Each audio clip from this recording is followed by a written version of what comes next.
Le matériel avec les sondes nous permet de dire que celle-là, elle chauffe. Après, voilà, les surprises, c'est arrivé quand même de temps en temps. Sur une vingtaine d'hectares de prairies permanentes entre Sarthe et Mayenne, Fabien Cornu produit une centaine de bottes de foin chaque année.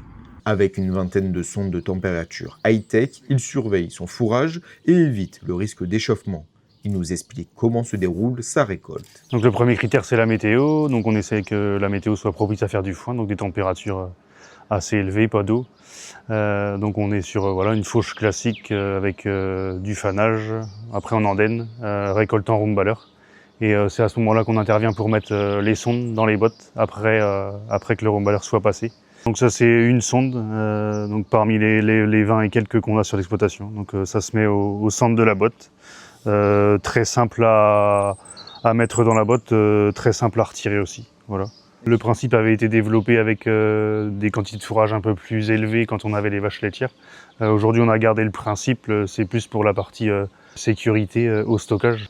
Donc on essaie de prioriser les zones un peu plus humides où le foin a peut-être un peu plus de mal à sécher. Avec nous des parcellaires où on a des prairies plutôt en bordure de zones où il y a de l'eau avec de la rivière. Donc voilà, on priorise d'abord ces bottes-là et puis après de manière assez aléatoire pour surveiller, on va dire, l'intégralité du stock, quoi. Sur les bottes où on émet un doute, souvent ça se concrétise quand même. On sait que voilà, le matériel avec les sondes nous permet de dire que celle-là, elle chauffe. Après, voilà, les surprises, c'est arrivé quand même de temps en temps, avec des bottes qu'on ne croyait pas chauffer et qui, en fait, la sonde nous permet de visualiser un point de chauffe et du coup, on est un peu plus vigilant sur ces bottes-là. La sonde mise dans la botte, après, donc il y a un émetteur qui est branché sur l'exploitation, qui permet de contrôler l'intégralité des sondes, et puis après tout est relié à une application sur le téléphone avec des SMS d'alerte quand la botte elle chauffe. C'est très simple d'utilisation, pas de défaut particulier.